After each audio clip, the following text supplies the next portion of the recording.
知道在韩国每天吃水果的人管它叫什么吗？叫什么呢？土长。我在韩国，你知道我在韩国便秘都是有原因的，好吗？ 최근 중국에 올라온 한 영상이 중국 누리꾼들 사이에 뜨거운 논쟁을 불러일으켰습니다. 当我之前说韩国经济实力不错 ，GDP 超过俄罗斯的时候，很多人就齐刷刷的来跟我科普说，韩国人穷的肉都吃不起，一顿饭几百块，水深火热思密达，还谈什么经济实力？其实韩国人吃不起肉是个误会。当然，韩国本土的肉和蔬菜确实贵，是他们特殊的地理位置决定的。那没钱人没肉吃吗？这还不能进口吗？韩国的进口肉类比本土便宜多了，普通人也可以消费得起。 所以完全不存在韩国人吃不起肉这种事情，各项经济指标韩国都是比较优秀的，甚至某些处在发达国家行列。我并不是说韩国无敌啊，只是说我们应该正视一些基本的事实，纠正一些刻板印象，以免呢对别国产生误会，闹出一些笑话。 영상뿐만 아니라 함께 올라온 2022년 한국 육류 소비량 58.4kg이라는 글에 일부 중국 네티즌들은 이 사람 한국 사람 같은데? 한국에서는 해산물도 육류로 친대. 당면이 들어간 순대도 마찬가지야. 우린 그걸 육류라고 하지 않잖아. 한국은 감자도 먹기 힘들대. 한국에서 고기 먹는 건 약간 사치스러운 일이고 매일 수박 먹는 건 엄청 사치스러운 거래. 난 그냥 평범하게 사는데도 고기는 매일 먹어. 질릴 때나 며칠 야채 먹는 거지. 매일 고기 못 먹는 사람도 있어라며 데이터까지 무시한 채 비아냥댔습니다. 하지만 다음날 곧바로 반박 영상이 올라왔는데요. 昨天说了韩国人是不是吃得起肉的话题，引来网友的热烈讨论。在这里回应一些网友的质疑，有网友提出韩国人年平均肉类消费水平远低于中国，缺乏蛋白质，这也是韩国人吃不起肉的证明。他们听说韩国食堂只能吃一片肉，他们认识的韩国人天天吃泡菜。但是这些传言准不准呢？事实到底如何呢？我们还是要看一下数据。我目前能查到比较官方的数据是2022年的，韩国农村经济研究院发表2022年三大肉类猪肉、牛肉、鸡肉的韩国人均消费量58.4公斤。那我国呢？我查了中国统计局官方网站的一篇文章，文章显示中国2022年的人均肉类消费为34.6公斤，明显低于韩国。 因为这个数据在统计局官方网站，我觉得还是比较权威的。其实韩国2021年就被联合国评为发达国家，发达国家物价贵是很正常的，因为他们收入高，并不是谁的物价便宜谁发达。比如菲律宾西瓜比中国还要便宜一半，你去菲律宾可以吃西瓜吃得很爽，但是你不会觉得菲律宾比中国还发达吧？ 반박 영상에도 여전히 중국 누리꾼들 사이의 논쟁은 멈추지 않았습니다. 사실 이런 상황을 즐기기라도 하듯 한국에 거주하는 중국인들 역시 논란을 부추겼습니다. 知道在韩国每天吃水果的人管它叫什么吗？叫什么呢？土长。为什么呢？你看那个哈密瓜，这个哈密瓜卖10900，10900是人民币60块钱吧，差不多60块钱一个哈密瓜，那么大点儿，1、2、3、4、5个苹果，14900，哇，4块钱，赔到那个。 我在韩国，你知道我在韩国便秘都是有原因的，好吗？水果之王，苏吧，苏巴多少价值钱？ 19630块钱的苏吧。那我们是好朋友吗？是啊，怎么了？那你愿意为了我买一个苏巴给我吗？ 중국의 매체들마저 이런 상황을 부추기고 있었습니다. 한국의 월급과 물가 비교, 실제 생활은 만만치 않다라는 바이두의 기사에는 서비스 업종 종사자 평균 연봉 2,040만 원, 기술 노동자 평균 연봉 2,400만 원이라는 등 법정 최저임금에도 못 미치는 가짜 정보로 물가 수준에 비해 삶이 어렵다고 전했습니다. 뿐만 아니라 송치안의 수박 셀카가 한국인들의 식욕을 자극한 이유는 이라는 기사 역시 배우 이름까지 거론하며 한국과 수박을 엮기 위해 가짜뉴스를 만드는데 애를 쓰기도 했습니다. 기사에는 송치안은 자신의 얼굴보다 큰 수박과 함께 셀카를 올렸다. 하지만 사람들이 주목한 것은 그녀의 머리보다 큰 수박이었다. 한국에서는 수박 하나의 가격이 최소 100위안으로 굉장히 비싸서 수박 껍질까지도 버리지 않고 먹거나 포장해서 팔기도 한다라며 수박 껍질 파는 사진을 공개했습니다. 하지만 가격표에 온통 중국어뿐 한글이 전혀 보이지 않는 가짜뉴스였습니다. 이어 기사에는 중국에서는 가축도 수박을 먹지만 수박 껍질은 먹지 않는다. 수박 껍질까지 먹는 한국인들은 부끄러움을 감추기 위해 불쌍한 중국인들은 수박 껍질이 얼마나 맛있는지 영원히 모를 것이다. 수박 껍질 절이는 게 너무 어려워서 야만인들은 이해할 수 없을 것이다 라고 말할지도 모른다. 솔직히 틀린 말은 아니다. 수박 껍질을 먹을 수 없는 부분이라고 생각하는 중국인들은 절일 방법을 알 리가 없기 때문이다. 한국인에게 수박 먹을 자유가 없다는 사실만 보더라도 우리가 중국에서 태어난 게 얼마나 행운인지 깨닫게 해준다라며 수박 먹는 게 자랑스럽기라도 하듯 언론마저 비아냥댔습니다. 중국인들 수박 껍질 안 먹는다는 사실에 한국인 충격이라는 기사에서도 한국인을 정복하려면 수박 한 개면 된다. 수박 한 통을 구매한 후 한국인 앞에서 대담하게 먹고 마지막에 수박 껍질을 아무렇게나 쓰레기통에 버리기만 하면 된다. 한국에는 먹거리가 상대적으로 적어 수박 껍질도 매우 귀중하게 여겨지기 때문에 함부로 버리는 것은 큰 실례다. 한국에서 수박 껍질은 금보다 귀한 존재다라며 터무니없는 말로 한국을 비하했습니다. 중국에서 이런 일들이 일어나는 건 현재 중국의 삶이 점점 더 고달파지면서 남과 비교해서라도 나아 보이고 싶기 때문일 것 같은데요. 서민 3대 생존템, 자차이 콜라, 라면까지 가격 인상, 절약하려면 어떻게 먹어야 할까라는 기사에는 자차이 콜라, 라면은 가난한 사람의 3대 세트로 불린다. 특히 공사장, 기차 여행, 학생 기숙사에서는 라면을 많이 먹는다. 하지만 최근 라면 3위안, 자차이 3위안, 콜라는 3.5위안으로 세 가지 식품의 가격이 모두 올랐다. 비록 큰 폭은 아니지만 장기적으로 보면 적지 않은 지출이다. 가난한 사람의 3대 세트 가격 상승을 대신할 서민들의 대체 식품이 있을까? 현재로서는 없다. 대안은 콜라는 마시지 말고 자차이와 라면만 먹고 거기에 생수 한 병을 추가하는 것이다. 이렇게 하면 완벽한 대체가 될 뿐만 아니라 건강에도 더 좋다라며 참 머릿속이 궁금해지는 중국다운 발상을 내놨습니다. 기사는 이어 한국에 거주 중인 한 중국인의 영상을 소개하며 한국의 물가는 수박을 제외하고 국내에서 말하는 것만큼 높지 않았다고 전했습니다. 在韩国首都首尔，一天最低工资的购买力到底有多强？今天我们来到首尔的一家大型连锁平价超市——家家超市。韩国的法定最低时薪是51元人民币，一天工作8小时约410元人民币。我们来看看，在首尔一天最低工资到底能买多少东西？ 서울에서 하루 최저임금으로 생각보다 많은 양의 물품을 사면서 영상이 중국에서 화제가 됐고 2탄으로 부산편까지 제작했습니다. Hello, may I have a interview? I can speak English. 한국말 괜찮아요. 아, 네. 您是做什么工作的？ 택배 일을. 您一个月工作多少天？ 한 달에 20일에서 23일. 一天工作几小时呢？ 하루에 한 7시간. 您一天的收入是多少？ 하루에요? 하루에 보통 한 20만 원에서 30만 원 사이. Thank you, thank you, thank you。在韩国第二大城市釜山，快递员一天工资20万韩元，约1000元人民币的购买力到底有多强？韩国快递员一天工资的购买力挑战结束。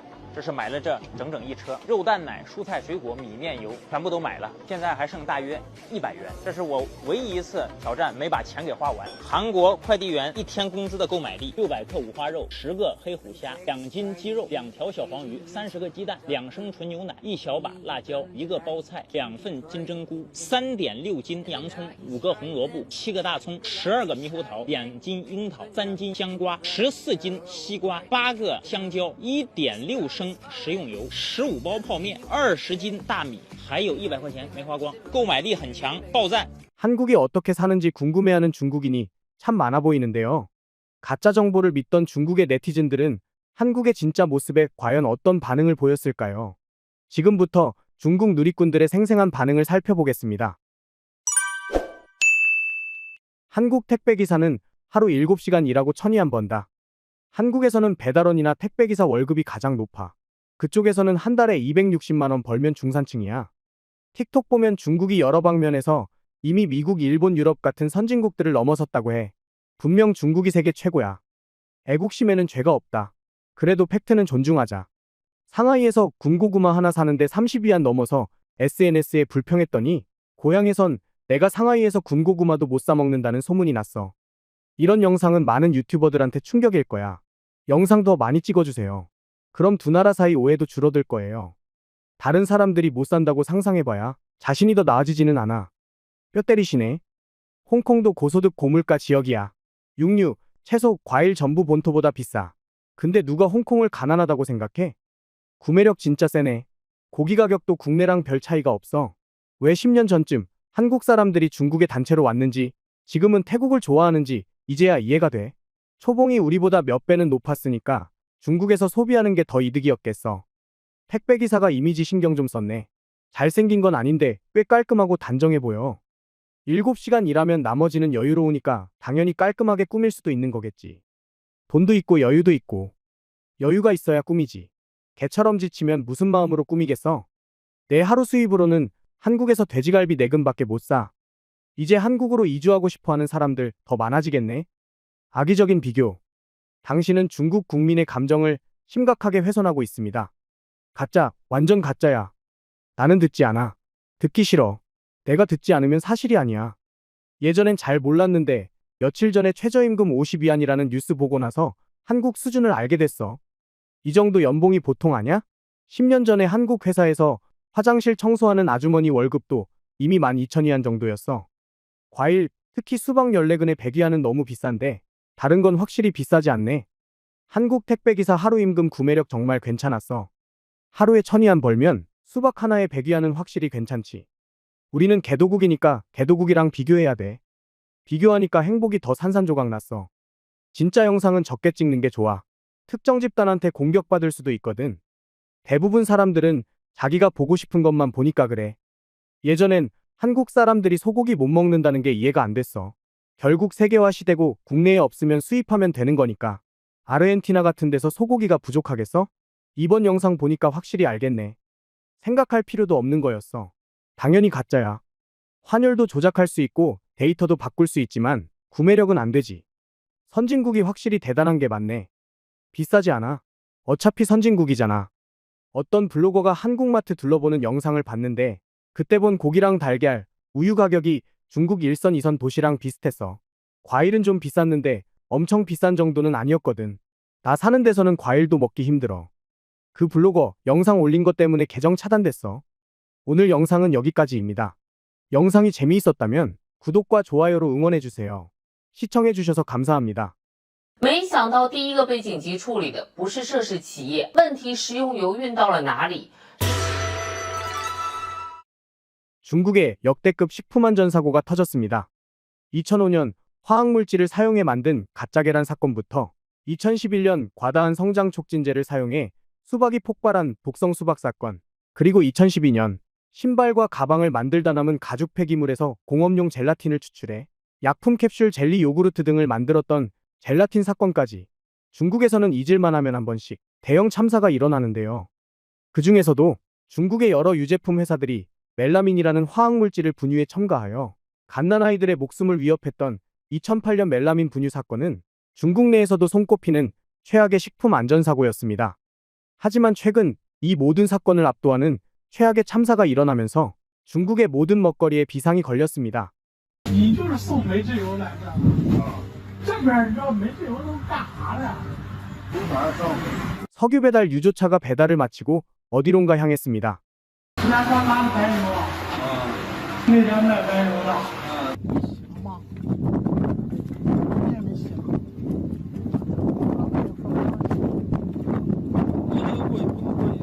석유를 실었던 유조차가 세척도 하지 않은 상태로 식용유를 싣고 있었습니다. 사실 중국에서는 식품 전용이나 화학물질 전용 운반차 구분이 따로 없어서 오랫동안 관행처럼 뭐든 닥치는 대로 운반하고 있었습니다. 拉煤制油还拉啥呀？啥都拉，糖呀、蜂蜜还有那个糖蜜，那是不是像那种大豆油也能拉？能拉，食用油、润滑油啥都拉，不过要习惯。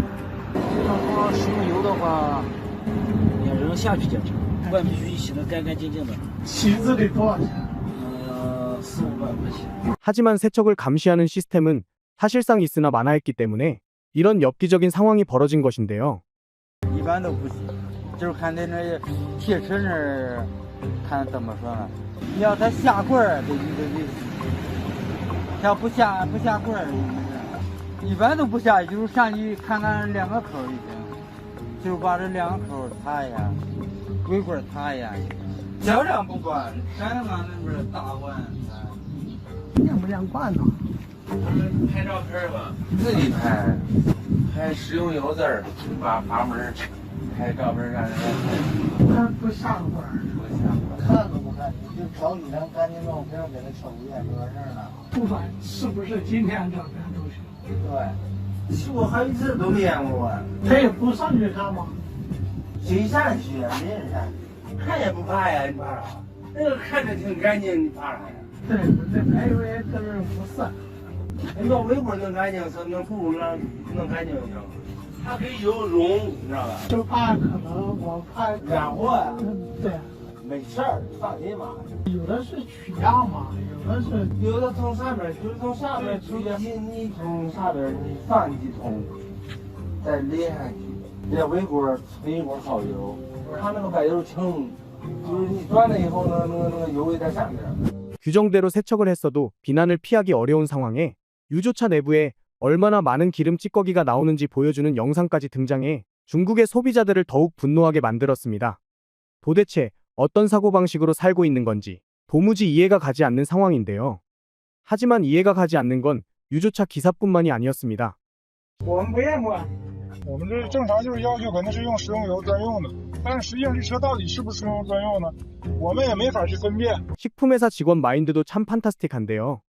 여튼 이번 사건으로 중국은 이제 안심하고 먹을 수 있는 음식조차 찾기 힘들어졌습니다.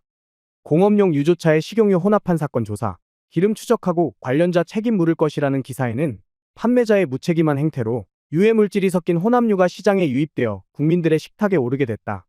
독성 기름은 가정과 식당 요리뿐만 아니라 케이크, 라면, 과자 등 일상식품에 사용될 것이다. 소비자들은 더 이상 대기업이나 유명 브랜드가 안전하다고 믿을 수 없게 됐다라며 사태의 심각성을 알렸습니다. 볶거나 튀긴 음식이 많은 중국에서 식용유를 포기한다는 건 감히 상상조차 할 수 없는 일이지만 중국의 많은 사람들은 사놓은 식용유를 버릴 수밖에 없었습니다. 또한 사태가 터지고 중국 인터넷 상품 판매 진행자들은 자기들이 판매하는 제품은 안전에 문제가 없다는 걸 알리기 위해 식용유를 물처럼 들이키며 증명해 보이는가 하면 직영운송이라며 안전하다고 밝힌 제품들은 사재기 붐을 타고 금세 동나기도 했습니다. 불만이 걷잡을 수 없이 커지자 중국 당국은 빠른 조치를 취할 것이라고 약속했습니다.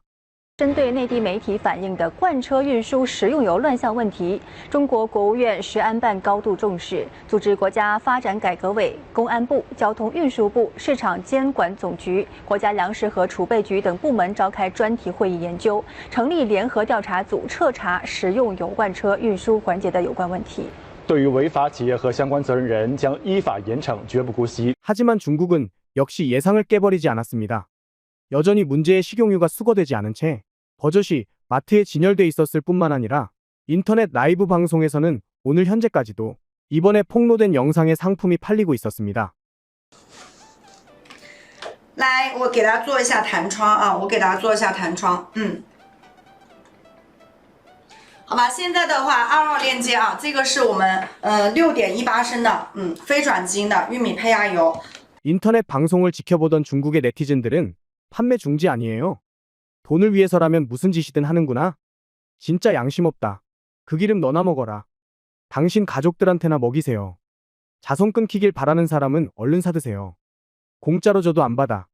현재 중국에서는 몇몇 블로거들이 위험을 알리기 위해 문제를 일으킨 회사의 리스트를 계속해서 업로드해도 곧바로 삭제되는가 하면 세척하지 않고 식용유를 실어 날랐던 탱크들의 행적은 현재 아예 찾아볼 수도 없었습니다.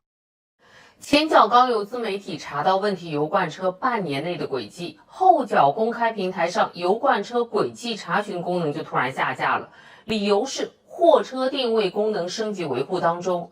在这个节骨眼上，未免太巧合了，也难免引发公众无限的联想。没想到第一个被紧急处理的不是涉事企业，而这维护又是维护了谁呢？问题食用油运到了哪里？ 중국에서 들어오는 음식이 과연 괜찮은 건지 사실 걱정이 좀 되는데요. 중국의 모든 먹거리를 불안하게 만든 이번 사태에 중국은 어떤 반응을 보였을까요? 지금부터 중국 누리꾼들의 생생한 반응을 살펴보겠습니다. 전쟁이랑 바이러스에도 살아남았는데 유해식품 때문에 죽게 생겼네. 벌써 몇 년이나 독을 섞었는데 너무 늦은 거 아닌가? 해마다 이런 일이 터지니까 중화민족은 어떤 독을 먹어도 끄떡없는 거야. 어쩐지 요즘 힘이 좀 세다 싶더니만 혼합연료 먹어서 그런가 보네. 며칠 동안 자기네 식용유가 안전하다고 말하는 회사는 없었다. 이게 가장 무서운 점이다. 해외로 수출한 것들도 똑같아요. 외국은 좋은 것만 찾아. 기준 안 맞는 건 받아주지도 않아. 살기 참 힘드네. 추천할 만한 식용유 있나요? 수입으로 해. 외국 건 다 괜찮아. 이걸로 또 가격 오르겠네. 기름 어디로 운반됐어요? 후속 보도 왜 없지? 기자들 며칠 동안 업데이트가 없어요. 계정 전부 차단된 것 같아요. 요즘 이런 책임감 있는 기자는 드물어. 우리가 잘 보호해야 해. 기자 이미 해고됐을걸? 후속 보도 없는 거 못 봤어? 폭로되기까지 몇 년이나 일했을 거 아냐? 10년 후엔 괜찮겠지? 진짜 무서운 건 이번 사건이 11년 전부터 폭로됐었다는 거야. 한 번만 그런 것도 아니었어. 아무도 신경 쓰지 않았지. 2005년에도 한 번 터진 적 있었잖아. 세척하고 안 하고의 문제가 아니라 애초부터 같이 쓰면 안 되는 거였어. 요강 씻었다고 주전자로 사용할 거야? 예전부터 음식에서 가스 냄새도 나고 불도 너무 세다는 생각이 들었어. 휘발유 냄새 나나요? 냄새는 모르겠고 많이 먹다 보니까 익숙해지긴 하더라고요. 걱정하지 말고 먹어. 직접 눈으로 보지 않은 건 다 마음 놓고 먹어도 돼. 배달 음식들도 다 맛있게 먹잖아? 맞아. 더러워도 모르고 먹으면 탈 안 나. 지금 중국은 긍정적인 뉴스가 절실히 필요합니다. 이런 부정적인 뉴스는 분노만 가져다 줄 뿐입니다. 조국을 믿어라. 60까지 살기 참 어렵네. 어디서 실렸는지 알고 싶은 게 아니라 어디로 팔렸는지가 알고 싶다. 전국 각지. 떠나야겠어. 난 시골 가서 자급자족할 거야. 바깥 세상은 나랑 안 맞아. 어차피 사람 사는 곳은 다 똑같아. 그쪽 가도 살기는 힘들걸? 중국 식품 전부 검사할 것을 제안합니다. 안전한 게 뭐가 있겠어? 식용유에서 경유 냄새 난다던데 이제야 이해가 되네. 맞아, 요리할 때 보면 항상 경유 냄새 나는 것 같았는데 뭐가 문제인지 알 수가 없었어. 이 회사 그만 정리돼야 해. 바퀴벌레 한 마리 발견했을 땐 이미 집안에 바퀴벌레 천지라는 거거든. 최근 몇 년 동안 희귀병이 비정상적으로 증가했다는데 국가에서 명확한 입장을 밝힐 필요가 있지 않을까? 병원이 시장보다 더 붐비는 데는 다 이유가 있었군. 해마다 이런 일 터질 때 보면 방식도 참 다양해. 도대체 어디서부터 잘못된 걸까? 중국에선 불가능한 게 없어. 오늘 영상은 여기까지입니다. 영상이 재미있었다면 구독과 좋아요로 응원해주세요. 시청해주셔서 감사합니다.